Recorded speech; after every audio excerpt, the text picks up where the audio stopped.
집합건물 해결사멘토 전현진입니다. 여러분들 반갑습니다. 자, 오늘은 여러분들께 집합건물에서 여러분들이 특히 이제 고통 속에 있는 분들이 저렇게 많을 거라고 봅니다. 그분들에게 지금 말씀드리고 싶은 부분은, 지금부터라도 이러한 고통이 있지만 그 스스로를 잘 성찰해 보십시오. 그 과거에 내가 이 부동산을 투자를 할 때 알고 투자했는지 모르고 투자했는지 이런 부분을 이렇게 잘 보십시오. 알고 투자했는데 아주 위치도 좋고 아주 좋은 곳인데 어떤 사기꾼들이 와가지고 문제를 일으켰다면 그런 부분은 사람들과 연대의식을 가지고 해야 되지만, 그게 아니고 처음부터 잘못 투자를 해가지고 그긴 투자할 곳이 아닌데 투자를 한 경우도 있을 거거든요. 그런 부분을 여러분들이 한번 잘 살펴보십시오. 그래서 이제 그리고 난 다음에 이제부터는 그 고통과 승차를 보고 난 다음에는 그 마지막으로는 제가 볼 때는 이렇게 원칙을 세워야 된다고 봅니다. 이게 원칙이라고 하는 부분이, 스스로 앉아 이렇게 생각해가지고, 원하는 것이, 내가 원하는 것이 무엇인지, 또 무엇이 진실인지. 그래서 그 무엇이 진실인지에 이러한 상황에서 앉아 내가 원하는 것을 갖다가 달성하기 위해서는 무엇을 해야 하는지, 뭐 이런 부분입니다. 기본적인 이제 사람이 밑바탕에는 그렇다면 이게 겸손해야 되면서 개방적인 자세는 당연히 가지고 있어야 되죠. 자, 이게 지금 제가 원론적인 이야기를 좀 드렸는데, 한번 이게 좀 더 구체적으로 한번 살펴보겠습니다. 여러분들이 이렇게 부동산을 이렇게 투자했던 이유가 있었을 거라고 봅니다. 집합건물에서. 보통 우리가 돈을 벌 수 있는 크게 보면 카테고리가 5가지 방법이 보통은 있잖아요. 첫 번째로는 뭐 직장인 생활을 하는 거죠. 그렇게 해서 월급을 따박따박 받아가는 이런 형태일 겁니다. 두 번째로는 좀 전문직으로서 이제 가는 거죠. 그래서 전문직 같은 경우는 공부에 좀 소질이 있어야 되는 경우죠. 세 번째로는 자영업을 통해서 하는 거. 자영업은 자기가 없으면 영업을 못하는 형태를 이야기하는 거죠. 네 번째로는 투자자로서, 다섯 번째는 사업가로서 가는 거죠. 사업가는 아까 자영업하고 달리 시스템이 완전히 갖추어져 가지고 본인이 없더라도 그러한 이 사업체가 잘 굴러갈 수 있는 거죠. 그렇죠. 한 석 달, 넉 달 동안 되는 거죠. 자, 그렇다면 여러분들이 지금 돈을 벌 수 있는 아까 전에 제가 5가지 방법 중에서 아마 첫 번째의 포지션에 속해 있으면서 네 번째에 있는 투자자로서 갈 수도 있었을 겁니다. 부동산을 투자한 거죠.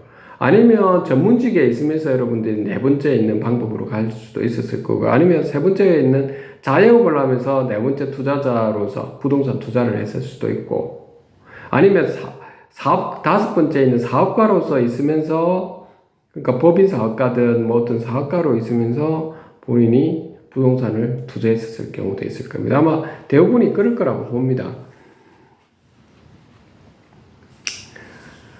근데 우리 부동산에서 여러분들이 투자를 좀 잘 하신 분들은, 이제 우리가 이게 부동산에서 가장 기본적인 거죠. 이게 어떻게 보면 이 부동산을 투자를 하십시오라고 하는 곳들이 있죠. 그 아파트 같으면 세대수가 많은 곳들에 투자를 해야 되고, 그리고 아파트는 남향이어야 되는 곳, 그리고 단지가 어떤 모양으로 되어 있는지, 또 경사가 앉은 곳에 해야 되겠죠. 학군도 좋은 곳에, 이런 것들이죠. 그리고 이거는 아파트도 포함하면서 특히 우리 집합건물, 이 상가 생활형 숙박시설에서는 이제 판매 시설도 마찬가지고 꼭 아셔야 될 부분은 역세권이죠. 역세권. 그 굉장히 중요하죠. 지하철이라든지 이런 곳들 있죠. 철도 이런 곳들이 굉장히 있는 곳이 좋죠. 그리고 주차장이 보통은 요즘에는 다 이제 지하에 주차장으로 다 갖춰져 있는가 이런 부분도 굉장히 중요할 겁니다. 그리고 커뮤니티 시설도 좀 잘 갖춰져 있어야 되고 주변 인프라도 좀 되어 있어야 되겠죠. 여러분들이 해당하는 집합 건물이 그런 곳이라고 하면 시간 지나면 당연히 오를 겁니다. 그런데 왜 지금 전국 각지에 보면 오를 수 있는데 오르지 않고 막 분쟁이 일어나고 이러느냐 하면 대체적으로 여러분들이 알다시피 그 내부에서의 어떤 분쟁이 일어나는 거죠. 관리단이 안 만들어져서 그런 경우 있고 또 건물 관리 보존이 제대로 안 돼서 일어나는 경우가 있고 또는 뭐 생활형 숙박시설 같은 경우는 뭐 운영사가 그 투명하게 또 민주적으로 이렇게 하지 않고 마음대로 뭐 하는 경우도 있고 한마디로 이 독점권을 행사해가지고 하는 그래서 다른 운영사들이 못 들어오게 한다든지 직영 운영도 못하게 한다든지 공용 부분을 사용을 못하게 한다든지 뭐 이런 여러 가지 내부에서의 문제점들이 꽤 많죠. 그런 것들은 내부 문제기 때문에 더더욱 어떻게 보면 힘들 수가 있다는 거죠. 이게 외부적으로 볼 때 부동산은 상당히 좋은 곳인데 오를 수 있는데 외부적인 문제, 내부적인 문제 때문에 정말 오르지 못하는 뭐 이런 경우는 우리 소유자 여러분들께서 반드시 보셔야 할 거는 그 소위 이게 사기꾼들 있죠. 이런 거를 잘 이렇게 보십시오. 보셔가지고 그런 사기꾼들이 있다면 협의를 하고 토론을 하고 민주적인 절차 이런 것도 안 되고 막 독점적으로 본인 마음대로 하려고 하는 사람들이 꽤 있거든요. 그런 경우는 어쩔 수 없잖아요, 여러분들. 여러분들 자산 가치를 위해서라도 연대를 할 수 있죠. 척결을 시키고 해야 되는 상황입니다. 어쩔 수 없는 상황이지 않습니까? 오죽했으면 여러분들이 그렇게 하겠습니까? 그렇죠? 그러니까 그런 경우는 단호하게 여러분들이 연대를 하셔가지고 척결을 시켜야 됩니다. 그러면 뭐 어떤 식으로 그러면 여러분들이 좀 척결을 시켜야 되느냐라고 하는 부분인데요. 결국에 그것도 저는 그래 봅니다. 이 집합 건물에 만나는 사람이 어떻게 보면 투자자의 여러분들의 자산 가치를 높이는데 결정적인 역할을 한다는 겁니다. 그래서 만나는 사람이 운명을 좀 바꾼다고 생각합니다. 그래서 좋은 사람들이 옆에서 함께 해야 됩니다. 집합 건물에서 정말 이상한 사람들이 대부분이 많고 이렇다면 여러분들 참 그 집합 건물이 아무리 아까 말했던 역세권이고 주차장도 지하로 돼 있고 커뮤니티 시설 돼 있고 주변 인프라도 잘 갖춰져 있다 하더라도 참 힘들게 돼 있거든요. 처음부터 사기치기 위해서 판을 짠 곳들도 있으니까요. 그런 부분은 여러분들이 그러면 우리 집합 건물이 그랬는데 어떻게 해야 되느냐라고 하는데 저는 운을 좋게 만들기 위해서는 그런 것들은 처음에는 첫 번째로는 여러분들이 일단 좋은 곳에 여러분 선택한 거에 대해서는 감사한 마음을 가져야 되죠. 여러분들이 일단 스스로한테도 그렇게 고마운 마음, 주변 사람들의 여러분들 도움 준 분들에 대해서는 감사한 마음을 가지는 게 좋을 것 같습니다. 그러면서 그냥 여러분들이 그런 어떤 내부에서 분란이 일어나고 있으면 그냥 가만히 있으면 안 되고 밴드라든지 이런 걸 만드셔서 이런 내용들을 말씀을 하십시오. 말씀을 할 때 원하는 사지 않는 방법으로 원하는 사지 않는 방법 그러니까 좀 담백하게 그렇게 여러분들이 적어서 있죠. 여러분들이 이 사실과 진실을 적으시면 되겠습니다. 그리고 그런 걸 또 적을 때도 이게 좀 깔끔하게, 좀 간단하면서 단순하면서 깔끔하게 좀 적어줬으면 좋겠네. 너무 길게 적는다든지 이런 것들도 좀 아니라고 봅니다. 그래서 스스로가 좀 귀인이 되도록 해보는 것은 어떻겠냐라고 하는 겁니다. 결국 제가 이런 오늘 말씀 또 드리는 이유가, 결국 여러분들이 지금 현재 직장인이든 전문직에 종사하든 자영업에 있든 사업가로 있든 아니면 퇴직해서 여러분들이 그냥 화려한 백수로 있든 어쨌든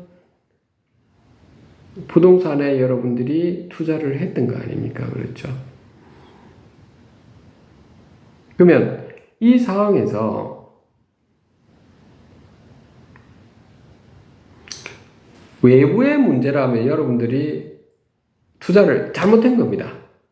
투자를 잘못한 거라고요. 외부의 그 부동산을 처음 투자를 할 때 외부의 문제, 아까 역세권도 아니고 주차장도 제대로 갖춰져 있지 않고 주변 인프라도 잘 안 돼 있고 이렇다면 그 여러분들이 지금 아직 안목이 안 돼 있으니까 그건 어쩌겠습니까? 그거는 그 안목이 안 갖춰 있지만 그걸 갖다 여러분들이 안목이 안 갖춰 있는 그 부동산일수록 저는 그렇게 생각합니다. 더 안목이 안 갖춰 있는 그 부동산, 그러니까 그 위치도 안 좋고 이런 아까 인프라도 잘 안 되는 그런 부동산을 더 연대하셔가지고 여러분들이 좀 가꾸어 갈 수 있도록 해야 되고요. 저 어떤 데가 보면 정말 잘 돼 있는 그 위치도 좋고 정말 잘 돼 있는데 내부에 문제가 있는 경우가 참 그게 더 오히려 힘들 때가 있거든요. 남북 분단처럼. 그럴 때는 있죠. 소유자분들 여러분들께 아까 말씀드렸다시피 원칙을 좀 가져줬으면 좋겠네요. 그러니까 무엇이 진실인지 이런 걸 잘 보셔야 됩니다, 여러분들이.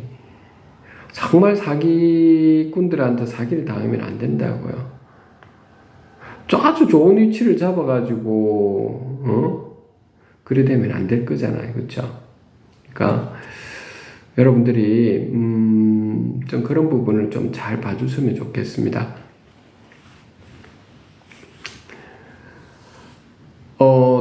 그리고 이제 마지막으로 여러분들께 우리가